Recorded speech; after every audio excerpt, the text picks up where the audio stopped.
Chapter 9. Tattle the Conferry. Link goes on a date.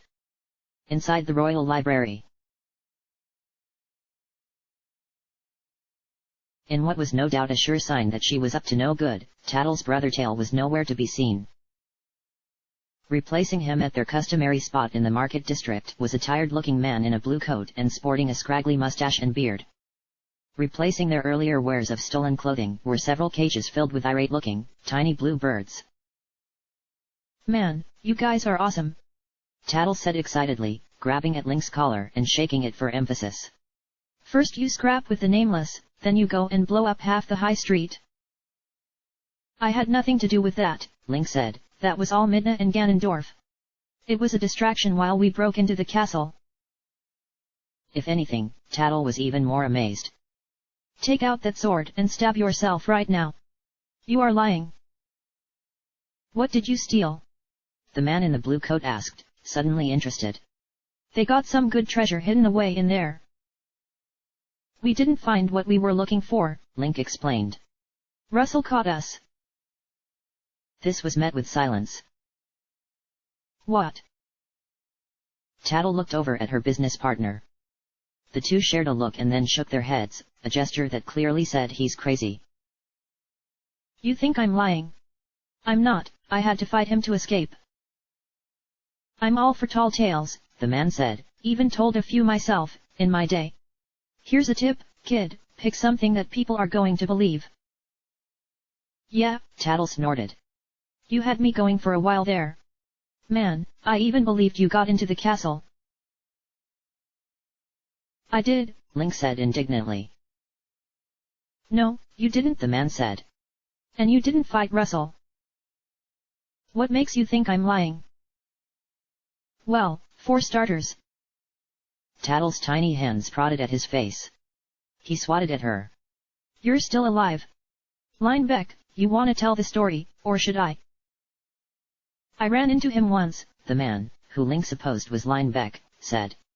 "Just once. I was running with a crew of maybe 7, 8 pirates, liberating some hardware from nobles' homes.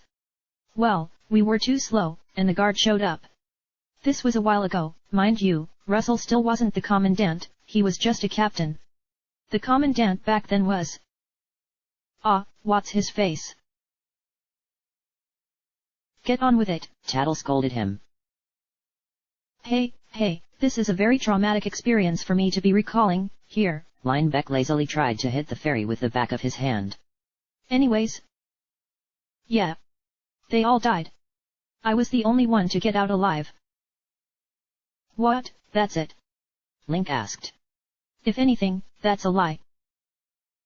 "Yeah," Tattle switched sides expertly. "Why don't you tell us how you heroically jumped out the second-story window, leaving your comrades to their certain death?" "Shut up," Linebeck growled. "It was them that tried to fight. I'm just looking out for myself, is all." "Yeah, whatever." The fairy turned to Link. "So what are you doing around here, then?" "Waiting for someone." "Ooh, a date. I suppose you could call it that." Tattle took a deep breath. Link knew before she even began speaking that she was going to attempt to talk him into giving her money for some reason. "Well, now, there is no better way to impress girls than with a home-cooked meal. And these here are nothing less than the most delicious animal in the world. Not blue cuckoos. Not pocket cuckoos. Blue pocket cuckoos. So delicious, so rare, and so unbelievably melt in your mouth tender." Tattle had begun crying. "So delicious. It is a sin." "Can you cut to the point?" Link asked, unfazed. 60 rupees each, she said immediately. Link said nothing. "Come on. Didn't you hear about the deliciousness?" "Oh, I heard. And I might pay 60 rupees, if you were selling them ready to eat. But come on, look, they're still alive." Linebeck rapped his fist on the top of the cage. 50 each, but I'll kill 'em for you." "What's going on here?" "Who are you then?" Tattle asked. Oh, you've got an infant cuckoos and colored them blue. No doubt trying to pawn them off as a rarity. No. Tattle insisted. Tetra prodded at the birds through the bars. You can tell they're too young to eat because the crest on top of their heads isn't fully formed yet. Also, they're the wrong shade of blue. Sharp eyes, Linebeck said, ogling her backside. Hello, Tetra, said Link. Here you go, she said, tossing him a small brown bag. Catching it, he could tell that it contained the 500 rupees she owed him. I'm surprised you didn't just run off, he admitted. You know that I would have had no idea how to find you. Tetra waved a dismissive hand. I told you that I wasn't like that. Besides, it's bad for business to cheat a client out of his money. So this is your date then, Link? Tattle flitted around the tanned girl's head, but Tetra did not bother trying to swat her away. Very nice. I approve. And what was this about money? It's none of your concern, Link said. He turned to Tetra. And what about the other thing you promised me? Tetra glanced at the fairy, who was now listening very intently, and at the shabby-looking Linebeck, who was still appreciating her athletic build. Not here, she said. Ooh, what's this? Tattle taunted. Linebeck whistled. Like he said, Tetra winked, none of your concern. And with that, she grabbed Link's hand and led him into the crowds of the market district, leaving Tattle and Linebeck to peddle their fraudulent cuckoos. You seemed awfully confident when you told me you could get me back into the Royal Library, Link said dryly, although he refrained from yanking his hand from her grip. Please. I know I told you that you can't trust anybody, but that doesn't mean nobody is trustworthy. Wait, what? Come on. She yanked him through the throng until they came to an alleyway between a clothing shop and a gardening supply store. He followed her into the gap between buildings, and the hubbub of the crowd died almost immediately. Tetra let go of his hand and reached down the front of her shirt. She withdrew what Link now recognized as a gossip stone, hanging around her neck on a piece of rawhide. There. That will open any door in the city for you. Do I want to know how you got it? Definitely not. She handed him the stone. That there is absolutely unique in this city. Anywhere you need to go, that's your skeleton key. He put it around his own neck and tucked it inside his collar. And you're just going to give this to me? Of course not, she said. 3 days. Then I want my gossip stone back. If you ask me, Link commented, the use of this stone is worth a lot more than the 1,000 rupees I paid you for it. Then give me that 500 back. Tetra, he said, you said so yourself. Everybody's trying to con something out of somebody. So what do you want? She moved with surprising quickness, surprising, but not astonishing. Link saw her knees bend slightly, saw her shift her center of gravity, saw her take those first 2 steps to gather the speed and throw herself into the wall of the alley, leap off it, and lift herself onto the roof. He was confident that he could have stopped her, if he wanted to. Looking down at him, she smiled and winked. I want you to realize who you can really trust. And then she was gone. Tetra was true to her word. The gossip stone saw Link quickly waved on through the guard posts along the high street, which was hastily being reconstructed. At the gates to the royal complex, the guards on duty provided him with helpful instructions on how to get to the royal library. Even though Link had been there himself days ago, the castle grounds themselves were so vast that he could easily lose his way. Ganondorf and Vissen had seemed almost reverent in holding the gossip stone that they had used to break into the vault. Less than 100 in all of Hyrule, they had agreed. So naturally Link was suspicious as to where Tetra had acquired this one. Still, everybody had their secrets. He resigned himself to the fact that there were some he would likely never know. The 500 rupees more than covered the fine silk shirt, polished boots, and bright red overcoat he had bought at one of the boutiques lining the market district and was now wearing in an attempt to fit in. Link had decided the trick to camouflaging yourself in the upper reaches of the city was to walk as if you were more important than everybody else. As for what he would look up when he was in the library, there was a plethora of information that he wanted to know. However, he had an idea. Occupying the large desk just inside the library was a young man wearing spectacles. He was clearly a lower-ranking scholar, with a glum expression on his face and a name tag reading Shad. "Hello?" "Shad," Link said, putting just the right amount of disdain in his voice. "Yes sir, can I help you?" "I'm here to conduct some research on the 4th floor of the Royal Library." "I'm sorry, sir, that level is restricted to..." Link tossed the gossip stone onto the desk. Shad took one look at it, his eyes widened hugely, and he quickly vanished into the bookshelves, only to reappear moments later followed by a soldier, an exotic-looking woman with her hair tied in a long black ponytail. "Nobody is allowed inside the library today," she said icily. "Nobody." Link gestured towards the gossip stone. "Nobody." Link gestured towards the gossip stone again. Her scornful glare was interrupted when Shad tapped her on her shoulder. "Ah! Captain Jolene." She sighed and turned to him. "Listen. You're just a librarian, so perhaps you don't understand, but my orders are that absolutely nobody is permitted to..." Shad poked at the gossip stone, and it immediately levitated itself off the table and glowed a scintillating gold that almost hurt to look at. "Ah," said Jolene. "That is odd." Suddenly she smiled and, to Link's surprise, bowed. "Very well, then.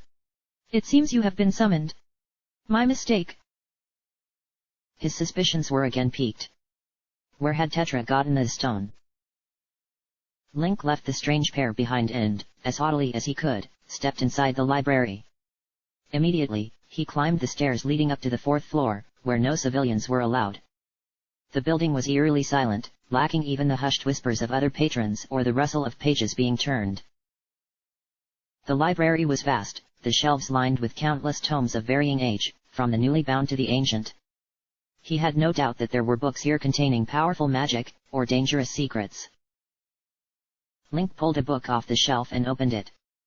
Inside was a detailed biography of a famous painter named Salvatore. It was only after doing this that Link realized he had no clue how to find anything in the library. "Are you looking for something?" said a delicate voice. He turned. The voice belonged to the most beautiful woman Link had ever seen. She had hair that shimmered a gorgeous golden brown, and crystalline eyes that seemed to be looking right through him. There was a bemused smile on her face. "Ah. Yes," he remembered himself just in time to continue with his dignified noble impersonation. "Do you work here?" She seemed to find this very funny. "You might say that. I'm trying to find the origins of the symbol in the royal crest. You know, the 3 triangles one." "And why do you want to know about that?" The mystery girl turned and glided off into the maze of shelves, and Link followed her. Like history." "No," she said, "this floor of the Royal Library contains information that is secret and often dangerous. You want to know about the Triforce because you think it's something that's important to know." "Well, wait, the Triforce? Is that the name of this symbol?" She pulled a thick book of the shelves and handed it to him. He opened it and saw that it was filled with lushly detailed drawings depicting an ancient history, with words in a language he did not understand. One page showed a war being fought beneath the golden emblem that the girl had called the Triforce. "Although it is the sacred emblem of Hyrule, the origins of the symbol are a closely guarded secret. Because it is much more than just a symbol, or a legend. It is a terrible power that can be catastrophic in the wrong hands." Link flipped delicately through more pages of the ancient book. One illustration depicted 3 beautiful goddesses creating the world in a spectacle of light. The next showed the 3 goddesses departing for the heavens, leaving 3 golden triangles behind. Another picture showed an entire pantheon of gods, and a trickster deity preying on mortals with a wicked grin. And yet another was. "Did you find something?" she said sweetly. The picture, coated in a layer of dust, depicted 2 warring armies. A race of dark-skinned, red-haired women fought a bloody battle against tall warriors with pointed ears. What caught Link's eye, however, was the leader of the dark-skinned army. Ganondorf led their painted charge into battle, clad in black and gold armor and wielding a sword made of pure light. Above his head was a golden triangle, 1/3 of the Triforce. This is... The girl smiled. It was then that Link saw the resemblance. At the head of the second army was an angelic woman in an ornate gown, wielding a silver rapier. A second piece of the Triforce was over her head as well. Link looked up from the book, at the same face depicted on the page in front of him. She was still smiling, although Link was sure he saw a sort of danger present in that smile, quite different from Midna's murderous delight or Ganondorf's simmering stoicism. "You're... Have a seat, Link," Zelda said with false warmth. She gestured through the shelves towards a long table piled with books. Slowly, Link and Zelda sat down, across from each other. "How do you know my name?" he asked. "Despite what Ganondorf may claim, this is my city. Nothing escapes me here." She regarded him over the stacks of dusty literature. "Certainly not something I've been looking for." Link mentally calculated his odds of repeating his rooftop escape from the castle. He resolved to keep Zelda talking until a better option presented itself. "You've been looking for me. Ganondorf and I have been waiting for you, Link. For centuries, longer, we have fought and waited, locked in stalemate. But now that you've shown up, things will progress very quickly indeed." "Centuries? How old are the two of you, exactly?" She shrugged daintily. "To tell you the truth, I forget. At least as old as Hyrule, but perhaps even as old as the world itself." A chill ran down Link's spine. "And? What do you want with me? Why am I so special?" "The Triforce is divided into 3 portions, wielded by 3 people. I am one. Ganondorf is the second. And the third, the one we have been waiting for, is you. Why do you think you were able to open my vault 3 days ago?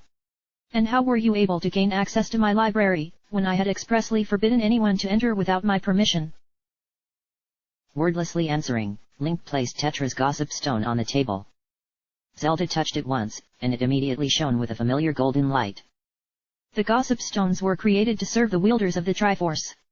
When the guards saw the influence you held over the stone, they naturally assumed that it was my doing, and that I had summoned you."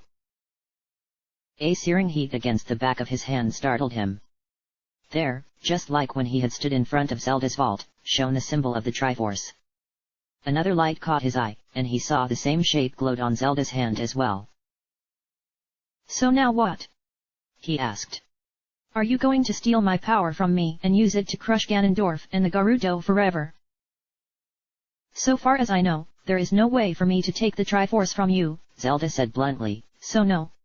Instead, I must convince you that I am the preferable option to that bloodthirsty coward Ganondorf." Link frowned. "Ganondorf is at least working for change, something that needs to happen.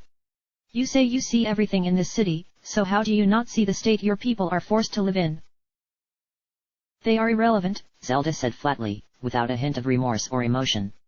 "They do not matter, Link. They are not important. You, and I, we are important.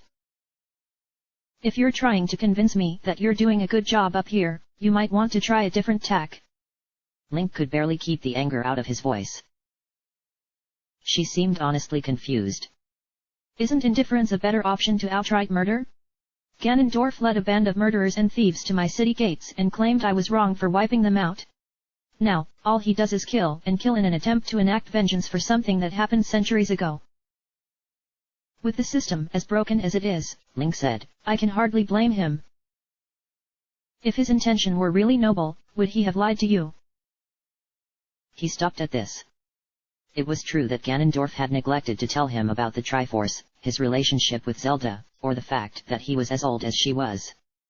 "I can't trust him," Link admitted, "but I can't trust you either." "I will tell you anything you want to know, Link. What do you know about your little friend Midna? Or Vissen?" "I'll make those judgments myself," Link stood abruptly. Zelda remained seated, regarding him coolly. "Not going to stop me." Zelda waved her hand and Link sat down once more, against his will. For a brief few moments, he felt as if he was deep underwater. Some kind of enormous pressure prevented him from standing. Just as quickly, the pressure was gone, and he could move again. You're really helping your case along, aren't you? Link hid his alarm. Zelda spoke again in the same even voice she had used the entire conversation. This is my city. Everybody works for me, whether they know it or not. Do you think you and I met today by chance? Link stood again without speaking and walked towards the door, not even acknowledging Zelda as she spoke again behind him. I can find you, anywhere, day or night, as long as you are in my city. Remember that. Linebeck attacked his cuckoo sandwich with great aplomb. Well, that was a bust, Tattle said, gnawing dejectedly on a stray piece of meat. Man, what the hell was I thinking? Miniature blue cuckoos. Who would want one of those? Cuckoo good, Linebeck said between bites. Where's your brother? Tail? He's out of the city. Visitin' the forest outside, you know, those forest kids. The stock pot inn was gradually filling up as the sun completed its arc across the sky outside, and the shadows between buildings lengthened. It was still a few hours away from sunset, and all the customers were trying to grab a quick meal or a round of drinks before it was time to retire for the night. Okay. What next? How about we lace some spring water with magic, and call it fairy tears? I'm a fairy, it'll seem legit. He wiped his mouth on his sleeve. Hey, who was that guy you met earlier? The one who met up with the girl. Oh, Link, I think his name was. He's with the Garuto, I learned the hard way not to mess with him. His mouth full, Linebeck wordlessly gestured for her to elaborate. Tattle shuddered at the recollection. Midna gave me a haluva shakedown. Man, that girl scares me. She hangs out with this Link. Hey? Yeah. She know he's seeing other girls behind her back. He stroked his sparse beard thoughtfully. Would she pay for the information? Nah. Tattle fluttered her wings in a fairy gesture that meant no dice. I don't think that she's... Oh, hello. Linebeck turned to say what had caught her attention. 5 armed and armored soldiers had just walked imperiously into the establishment. The innkeeper, Anju, blanched at the sight of them. The first soldier swept all the glasses on the bar aside with one metal-clad arm, resulting in a shattering crescendo as the glass broke against the floor. He slammed a single piece of paper down onto the now clear wooden surface. Anju picked up the paper with shaking hands, reading it quietly. Finally, she stammered, I'm sorry. What's that? The guard demanded. I can't pay this. One of the men looked about for something else to break and, finding nothing within arm's reach, stepped forward and clubbed an unfortunate regular in the side of the head. Magistrate Ingo demands reimbursement. Reimbursement? The first man repeated. For the death of a very valuable Lizalfos, which he had personally purchased with his very own money for the protection of his citizens. That wasn't me. The terrified Anju could barely speak. The inn itself watched in sickened silence. Pay up, the soldier said quietly. She began stammering another apology, and he bellowed, Pay up. I can't. The man grinned, an expression mirrored on the faces of his comrades. In that case, the magistrate Ingo regretfully informs you that he will be appropriating ownership of this very property, effective tomorrow. Oh. No. Please. He will arrive tomorrow to inspect his new establishment, at what time you will be required to vacate the premises. Tattle and Linebeck never saw how the rest of the confrontation played out, because they had left as quietly as they could, without paying, of course. As soon as they were safely outside, Linebeck broke into a wheezy jog, the fairy zipping along beside him, in an attempt to make it to the spirit temple before night fell. The Garudo might not pay us for gossip, Tattle said greedily, but I think we can negotiate ourselves a price for this bit of information. Chapter end.